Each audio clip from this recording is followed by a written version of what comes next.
Stay calm. How y'all doing? Get my microphone lined up here, guys. All right, I want to talk to you about fairy pictures. I want to talk to you about... Hold on. Bear with me here. I'm working with a couple people right now, helping them get their fairies going. Diana included. Diana, I'm not going to mention any of your stuff right now because, we'll save that for later. Diana just got new lights and she's got an awesome location to do fairy portraits. She's even got literally unicorns in her farm, like unicorns. Isn't that amazing? So I want to talk about some posts that Hark did, and also what's her name? Sorry. Adele. So there's three main things I want to address.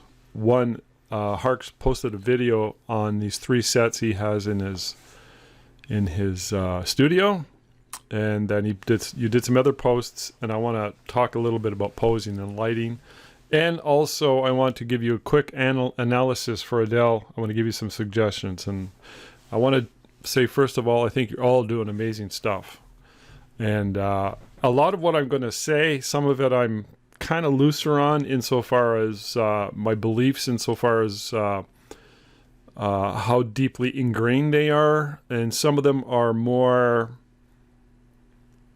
unshakable, for lack of a better word. When I say unshakable, it's like, I really, you're going to have a hard time convincing me otherwise. And I don't want to sound like I'm being a hard ass about any of this. Okay? So please bear in mind. And I try and remove my ego and pride and try not to get hurt about stuff when it comes to having somebody disagree with me, or if I'm having something analyzed. It's easier said than done, because sometimes people say stuff about our work. Us as photographers, we tend to get a little bit defensive. It just seems to be our nature. So, but I've been doing fairy pictures. I've done so many fairy day events for the last, especially the last 15 years, and most especially the last 6 or 7 years. Well, we've been doing religiously in our city fairy day events. And very, very, very, very successful. And over the years, I've noticed that we've improved and tweaked and added, removed, and sort of modified our system when it comes to how we market them and how we schedule them and how we shoot them and how we workflow them and sell them and all that good stuff. So it's an ongoing process.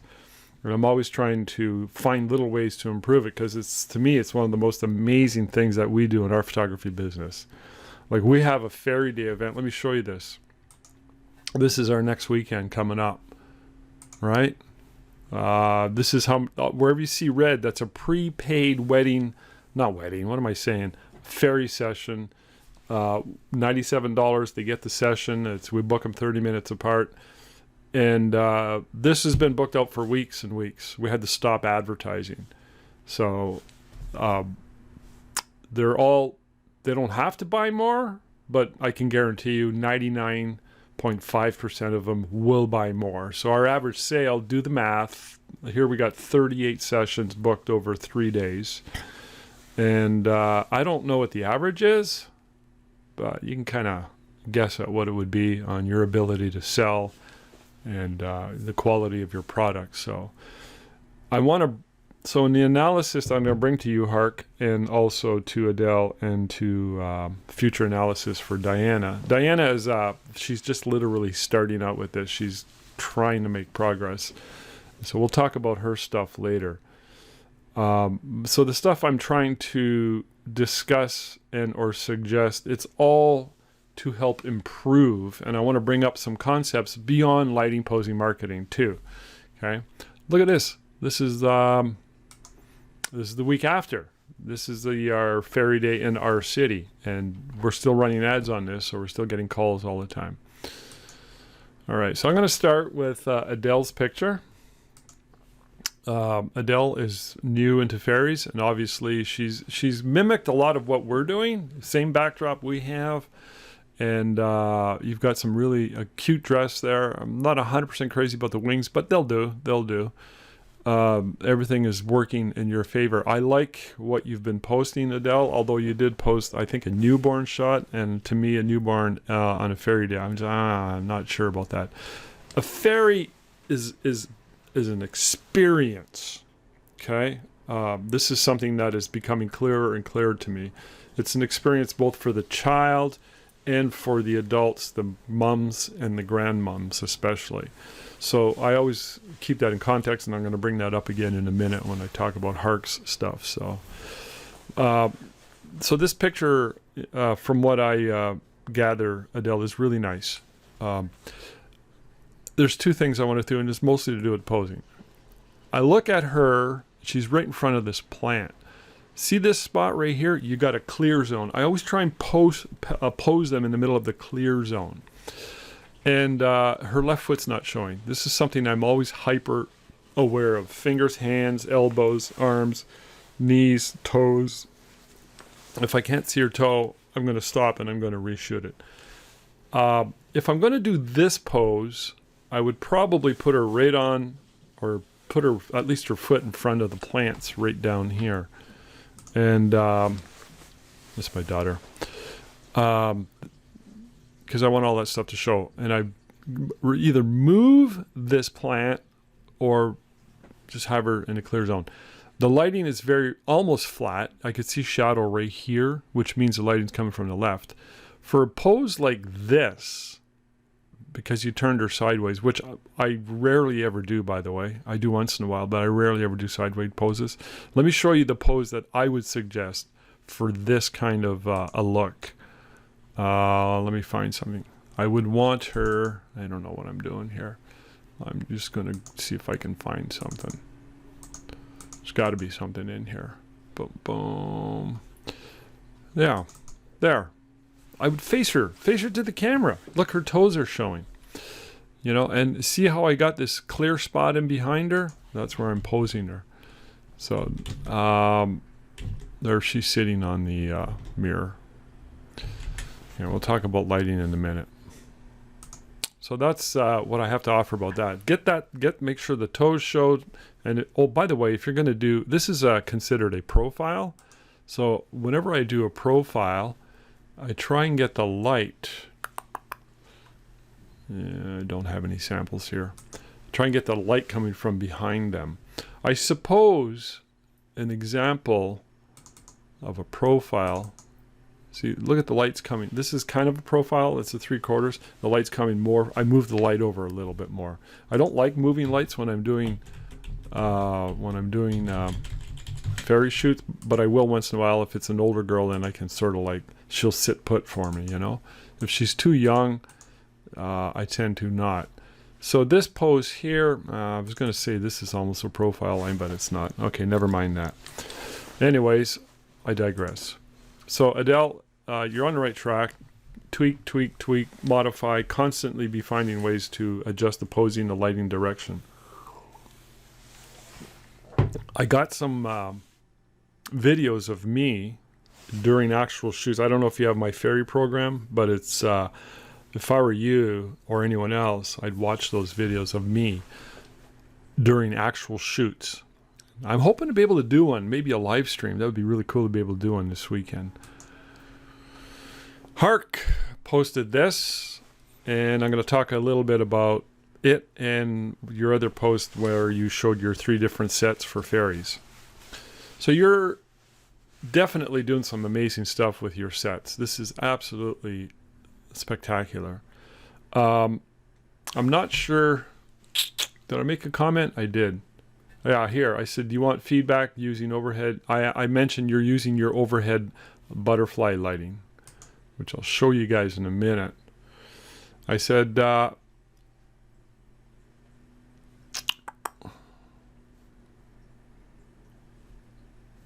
just trying to find what I said to Hark here.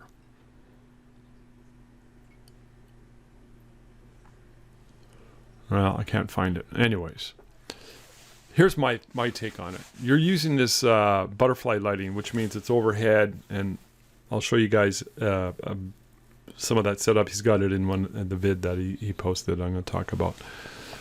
I like this lighting. I like it for families. It's very editorial. It's funky. It's very high fashion looking. So I don't think it's suitable, as in my opinion, for fairies.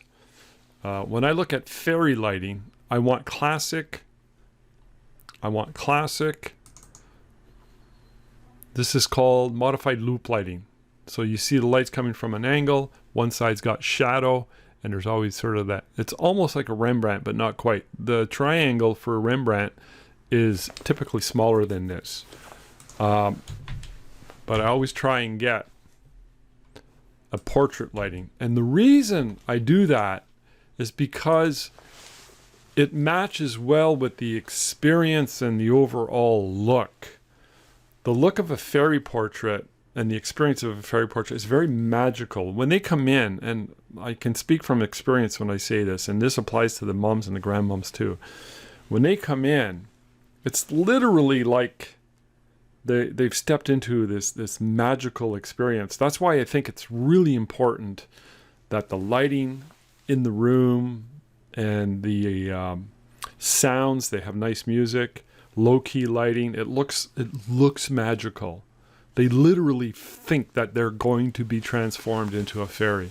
This is really important. So if your studio's well lit when they come in, it's going to sort of start to take that away.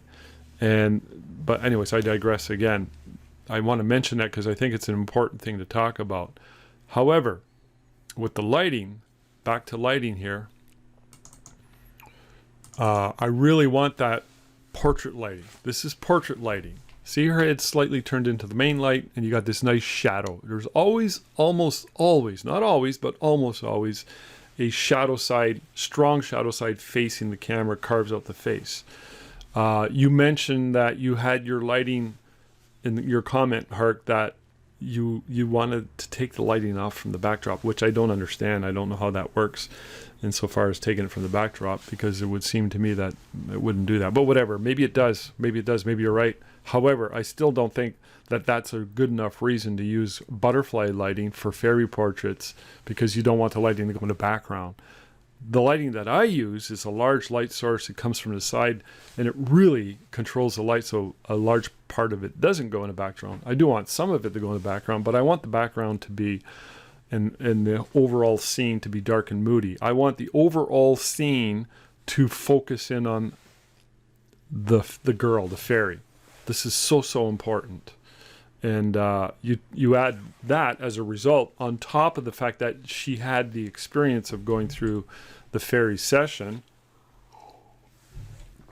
You got a winning combination. This girl's a little bit older. Sometimes the older girls, not her though, but sometimes the older girls, they don't really want to be there. They're doing it because mom wanted it, and that happens. But that's way more the exception to the rule. Much more the exception to the rule.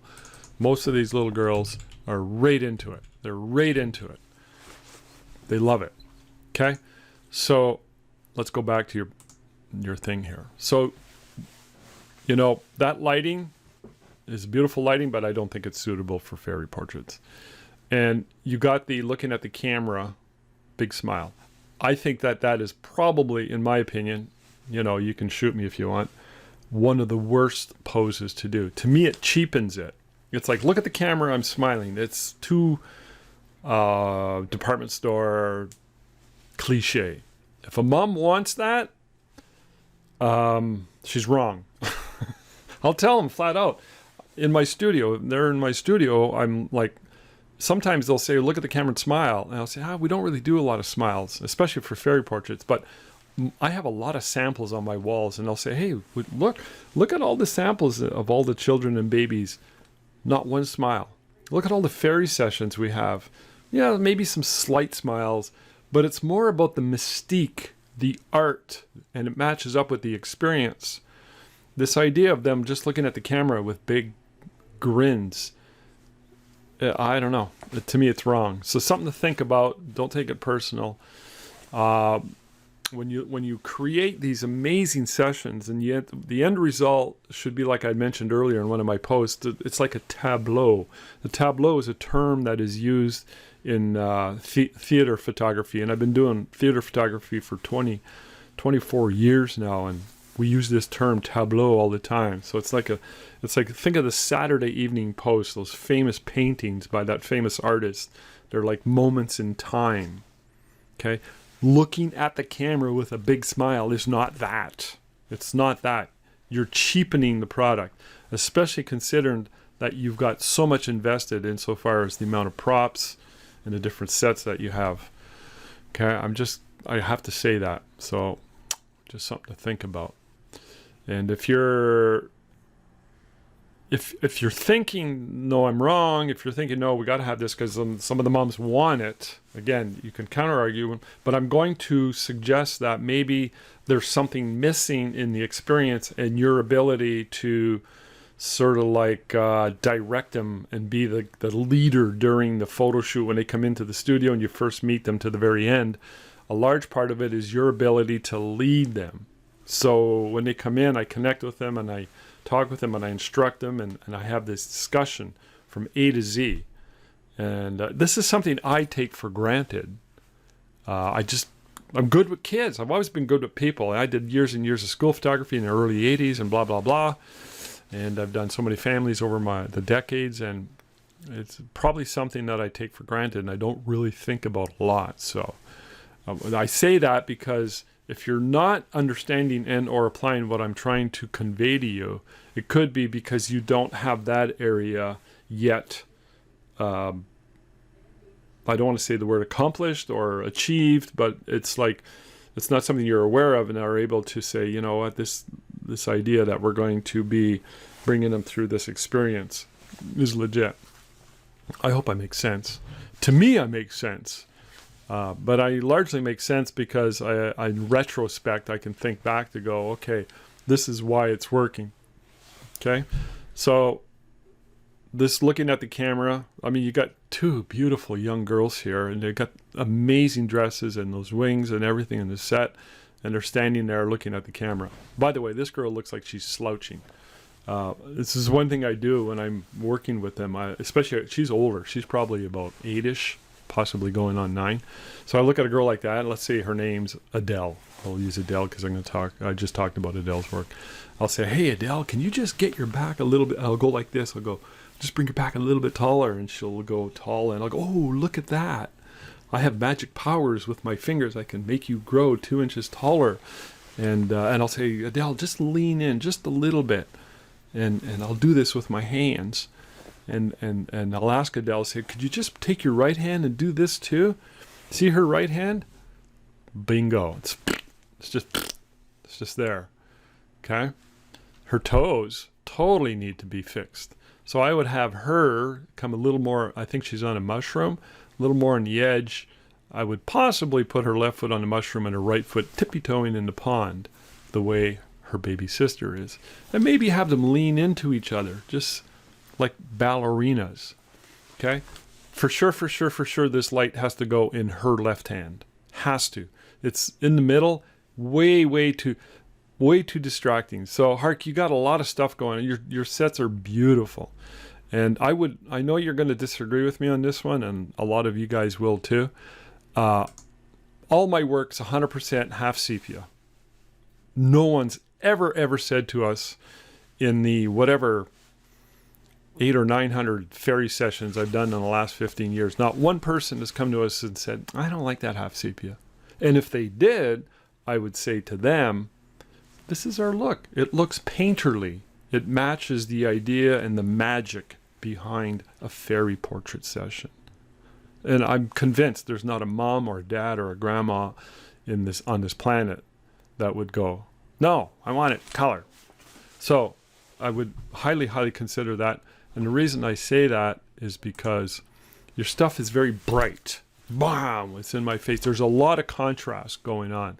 And you got this big, ginormous blob of light in the middle. So if she was holding it over here and lifting it up, and if they were both looking down or looking away, see the difference?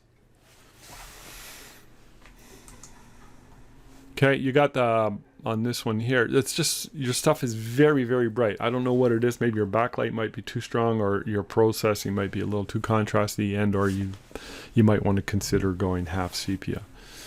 I like this lantern. It's the same light that we have. I like this light versus this light. This looks like something you'd see in a barn somewhere. This looks like something you'd see in a forest. And here you got the butterfly lighting again, ish. The light's right overhead, which we talked about. So, you know, and this isn't about I'm right, you're wrong. This is not what this is about. I'm not trying to, you know, be all egotistical and smart-assy about this. I'm just saying, when I do close-ups, they're typically like this. I usually have the knee up. I say, put your hand on your knee, put your other hand on your hand. I want you to look down at the froggy. So just before she did this pose, she was looking down at the froggy. And I go, oh, that's really cute. And I'll take a picture of her looking down. And then I'll say to her, okay, Adele, I just want you to really slowly look up at me with your eyeballs, but only with your eyes without lifting your head. And she'll open her eyes up. And that's the look I get. Boom, that's my close-up. It's the only close-up I do. This idea of looking at the camera, I don't know. It's cute. I mean, you got a lot of good stuff going on. Nice prop, blah, blah, blah. But, and looking at the camera full length. Looking at the camera full length to me is just a bad idea. Okay, I'm not going to talk about that anymore. I've already talked enough about it. Bum, bum. Thought I had another one of a close-up. Yeah, see? This is the older sister. You know, she was like, I don't do this. Okay. So, and you can see the main light. Look at the shadow on this side here. So we got that nice portrait lighting going on. Sometimes when I do this pose and I say to them, okay, look up at the camera, they'll lift their head up and I go, oh, that's very good. You did that really nice. Can you look down again? And this time, just open your eyes only, but don't lift your head up. And that's how I talk to them. Because they lift their head up and they're not thinking. And because I want the chin down and I want them looking up at me like that. The big goo-goo eyes. So, all right. All right.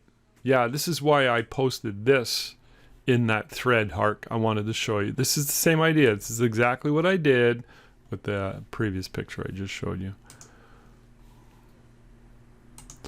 Boom, boom, boom, boom. Well, I'm almost done, guys.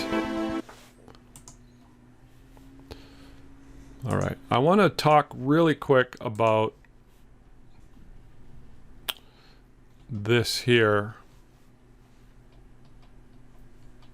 And Diana just got her new set of alien bees in. We're going to talk and bring you into one of these. So, Hark posted this. I'm trying to go full screen. It will not let me. Hark's got a beautiful studio, which I tried to talk him out of renting, but he's got it, and who am I to say what's right or wrong in the life and times of Hark. I'm just glad you're doing fairies, Hark. So he's got 3 sets. I showed it to my wife just before I ran this recording. I wanted to know her opinion, because I'm not sure. I'm not sure that many sets is a good thing. I'm not sure. It's almost, in one sense, and I'm playing devil's advocate when I say this, in one sense, it might be overkill. I'm trying to give you an analogy. Like when a photographer buys way, way too much equipment, and that's going to be the thing that's going to make them a good photographer. Or I remember when I was a teenager, my cousin and I decided we were going to cook for the whole family, and we made Chinese food. And we put lots and lots of soy sauce. And we're thinking, this is Chinese food, and you got to put lots of soy. And it was awful. So there comes a point where there's a tipping point where it becomes almost too much. However, that's just me being playing devil's advocate. If I were to do this many sets, I'm not sure how I would approach it. I'm not sure it's necessarily the best thing. I love those sets. Right there's your lighting. That's the overhead. That's the butterfly lighting, which I disagree with.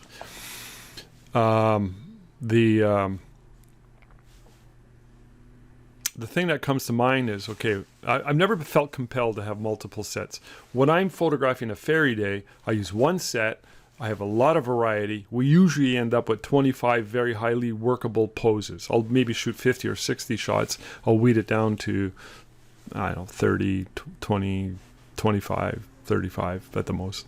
Depends on the kid, but one set, multiple looks, multiple props and what have you is enough variety. Having completely different sets. If I were to do this, again, I'm not sure it's the best idea. I would be like, would I offer them? Okay, you can have 3 sets, or I could say, maybe it's concluded in the session. We bounce from one to the next, bada boom, bada bing, bada boom, or we'd have an upgrade. Okay, you pay this much, you get more variety. I don't know, or. Well, there was something else I wanted to say about that, and I can't think of it now. Yeah, but I just don't know that having that much variety is necessarily the best thing to do. Hark, I'm just going to have to come down here and we're going to have to do some actual testing. Get some kids in there, and we're going to do some. We should do that. Well, you're doing a lot of amazing stuff. The idea behind having that many sets, again, I think it might be overkill.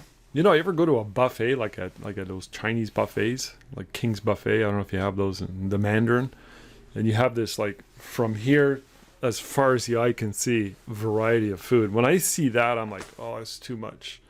And they've done studies where in marketing where I think they used olive oils or something like that. And they had like 35 varieties in the grocery store, and the sales went down because there was too many choices. And then they brought it down to like 5 choices, and the sales went up. They know psychologically when it comes to consumers purchasing stuff that too much variety is not the best solution. So it might be too much of a good thing, maybe. I don't know. If I were you, if this was me, if I had this much space and this much variety, I would have possibly, I've always told this to my wife, we should have a monthly fairy day. I've always said that. And 1 month we'd have one look. We'd give it a name. Give it a name. This one with the hoop, maybe give it a name. You know, flower garden, spring fairies. And then another month have another look. And then another month have another look. And just cycle through them. So every month you got a different look. Every 3 months or every 4 months. So, yeah. So I'm not convinced that more of a good thing. I mean, it looks good. Cindy says it looks amazing. Dale says it looks great. I agree. But in the grand scheme of things, I'm not sure that it is the best thing. So here's Adele's... Crystal Adele? I don't know. Which one is your first name? Crystal or Adele? Is Adele your last name? Did I call you by your last name? You got a fairy in here, a little newborn fairy, which is kind of a cute idea. And if I had a newborn, I would put a little baby tutu and lots of skin, and I would add the wings later. But I don't like doing newborns. They're not my thing. When I think of fairies, I think of fairies strictly for older girls. It's where the money is. Plus, I have a lot of fun. I love photographing kids and working with kids. I wish you guys could be in my studio when I'm doing a session. You could see what it's like. I want to mention this, Crystal. You've got these rays. I would soften those. They're too hard, in my opinion. I would soften those a little bit. So, okay, I've talked for 28 minutes, and I hope I've made some points and talked to Adele and or Crystal and Hark and soon to be Diana. Just let me show you really quick what Diana's been doing here. Okay, she's got her first set. She's got these lights just came in, and there's flies in my studio. She's got her main light, 2 kicker lights, and Diana. There's my setup. I suggested she pull the main scene away from the backdrop, and I have this black that I use sometimes. Sometimes I use an old backdrop to continue. I don't think either is right or wrong. But look at my background lights. They come in at a strong angle from behind the scene. You can see the lighting right there. Okay, this is really, really important. There's my main light. You can barely see it, but it's a 6-foot octodome. And here was the Diana's original carpet, which I do not like. See, there it is. I do not like that. I don't know if it's in the picture, but anyways, you got whatever this floor is. That's fine. You just got to pull it away from the backdrop. I'm not crazy about these flowers, but who am I to say it's a wrong thing? It might be fine. I'm just off the top of my head. And using little lights in the set, not good, because they're not going to show up. So because the light's going to way overpower those. Those are going to go completely like as if they're turned off. I would not put a little doll in there. That's not a good thing as far as I'm concerned. Got to stay focused on what works and build up from what works and go from there. So, you know, I feel very strongly about fairies as being one of the best products. It literally 3/4 of our income every year comes from fairy sessions. I never get sick of doing them. I mean, if you don't like photographing kids, if you have a hard time, and if you're not very organized, I'm trying to help you guys focus on what, in my opinion, through my experience, what really matters. And just some final thoughts. Hark, you mentioned some of the moms asked for this. Again, I already addressed that. But if some of the moms ask for like full color versus sepia, it would be the same idea. It's all about managing their expectations. This is what I'm trying to say. Okay. All right. Enough of that. Thanks.